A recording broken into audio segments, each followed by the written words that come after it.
హైదరాబాద్లోని ఎల్బీ నగర్లో భారీ అగ్ని ప్రమాదం జరిగింది. టింబర్ డిపోలో మంటలు చెలరేగాయి. టింబర్ డిపో పక్కనున్న పాత కార్ల షోరూంకి మంటలు వ్యాపించాయి. దీంతో భారీగా మంటలు ఎగసి పడుతున్నాయి. స్పాట్కి చేరుకున్న ఫైర్ సిబ్బంది మంటలను అదుపు చేస్తున్నాయి. పరిసర ప్రాంతాల్లో దట్టంగా పొగలుముకుంది. చుట్టుపక్కల వారిని అధికారులు ఖాళీ చేస్తున్నారు. 20కి పైగా పాత కార్లు అగ్నికి దగ్ధమయ్యాయి. కార్ గ్యారేజీలో 2 సిలిండర్లు పేలటంతో పెద్ద పెద్ద శబ్దాలతో మంటలు ఎగసి పడుతున్నాయి.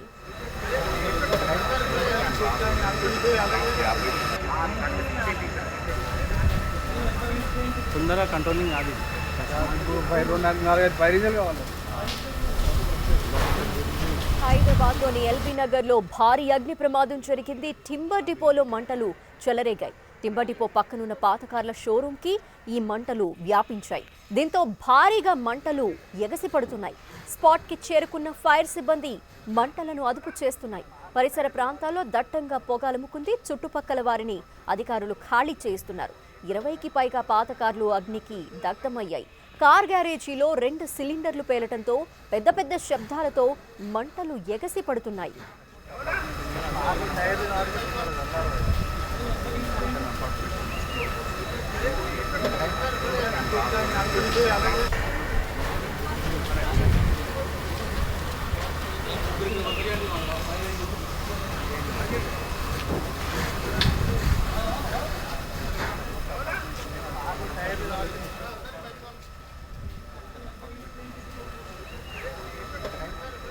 ప్రస్తుతం అక్కడ పరిస్థితికి సంబంధించిన వివరాలు అందిస్తారు మా ప్రతినిధి సునీల్. ఎంతవరకు అదుపులోకి వచ్చాయి ఈ మంటలు?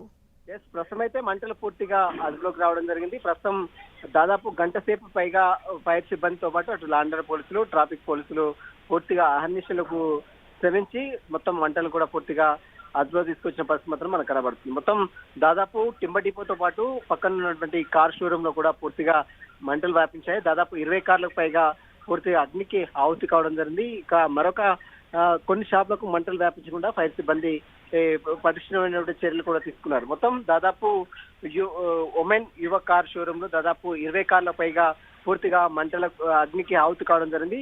వాటన్ని కూడా కంట్రోల్ చేసేందుకు దాదాపు గంట పాటు 5 ఫైర్ ఇంజన్లు పూర్తిగా శ్రమించాయి. గంట సేపు పైగా ప్రస్తుతం అయితే మంటలు పూర్తిగా అదుపు రావడంతో అక్కడ ఉన్న స్థానికులు కావచ్చు, వేరేవైపు ఫైర్ సిబ్బంది కూడా ఊపిరి పీల్చుకునే పరిస్థితి కనబడుతుంది. ధనలక్ష్మి.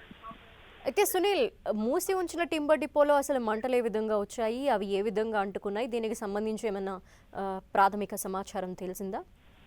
ప్రస్తుతం అయితే టింబర్ డిపోతో పాటు పక్కన ఉన్నటువంటి కార్ షోరూమ్ లో మొదటగా మంటలు వచ్చినట్టు కూడా స్థానికులు చెప్తున్నారు. ఇక ఆ మంటలు ఒక్కసారిగా టింబర్ డిపోకి అంటుకోవడం, ఆ తర్వాత టింబర్ డిపో పూర్తిగా అగ్నికి ఆహుతి కావడం, ఆ తర్వాత కార్ షోరూమ్ పూర్తిగా అంటే car second hand car showroom లో దాదాపు 100కు పైగా కార్లు ఉన్నాయి. దాదాపు అందులో ఉన్నటువంటి 20 కార్లు కూడా పూర్తిగా అగ్నికి ఆహుతి కావడం జరిగింది. వాటన్నిటిని కూడా ఒక్కసారిగా మంటలు వ్యాపించడం, అందులో ఉన్నటువంటి సిలిండర్స్ మొత్తం గ్యాస్ సిలిండర్స్ ఒక్కసారిగా బ్లాస్ట్ కావడంతో పెద్ద ఎత్తున భారీ శబ్దాలు కూడా వినిపించాయి. వాటన్నిటి కూడా కంట్రోల్ చేసేందుకు దాదాపు గంట సేపు పైగా అటు ఫైర్ సిబ్బంది శ్రమించారు. మొత్తం పూర్తిగా మంటలు అయితే అదుపులోకి రావడం జరిగింది. పక్కన ఉన్నటువంటి షాపులకు మంటలు వ్యాపించకుండా అటు ఫైర్ సేఫ్టీ సిబ్బంది పటిష్టమైన చర్యలు కూడా తీసుకున్నారు. వాటన్ని కూడా కంట్రోల్ అయితే పూర్తిగా అదుపులోకి వచ్చాయని మాత్రం అటు ఫైర్ సిబ్బంది చెప్తున్నారు.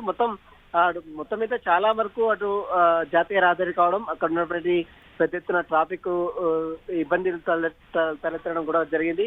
వాటిని కూడా కంట్రోల్ చేసేందుకు లాండర్ పోలీసులు, డిజాస్టర్ మేనేజ్మెంట్ టీమ్ తో పాటు లాండర్ పోలీసులు కూడా రంగంలో దిగడం జరిగింది. ప్రస్తుతం అయితే మంటలు పూర్తిగా అదుపులోకి రావడంతో అటు ఫైర్ సేఫ్టీ సిబ్బంది, స్థానికులు కూడా ఊపిరి పీల్చుకున్న పరిస్థితి కనబడుతుంది. Dhanalakshmi. Okay Sunil, thank you.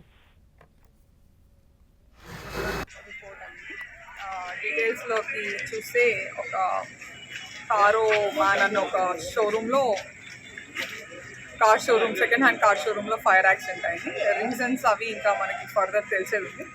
Damage cars almost 16-17 ఉన్నట్టు తెలుస్తుంది ప్రాథమికంగా. అండ్ అవి డ్యామేజ్ అయినాయి. ఎంత డ్యామేజ్ ఏంటి అనేది ఫర్దర్ తెలుస్తుంది. సో ఇన్ఫర్మేషన్ తెలుస్తూనే ఎల్బీ నగర్ పోలీస్ ఇమీడియట్గా ఫైర్ డిపార్ట్మెంట్కి ఇంటిమేట్ చేశారు. అండ్ అదేవిధంగా మనం టీమ్స్ లాగా ఏర్పడి చుట్టుపక్కల ఫ్లాట్స్ అన్ని ఖాళీ చేయించి సివిలియన్స్ అందరినీ ఖాళీ చేయించాము. అండ్ అట్లానే ఫైర్ డిపార్ట్మెంట్ నుంచి కూడా ఎల్బీ నగర్ కాకుండా హయత్ నగర్, మలక్పేట అండ్ గౌలిగూడ నుంచి కూడా ఫైర్ టెండర్స్ వచ్చి ఇమీడియట్ రెస్పాన్స్ తోటి ఫైర్ని కంట్రోల్ చేసినాయి. ఇప్పటివరకు అయితే ఏంటి రీజన్ అన్నది తెలియలేదు. ఇన్వెస్టిగేషన్ అండ్ రీజన్స్, కారణాలు ఎంత ఏంటి అని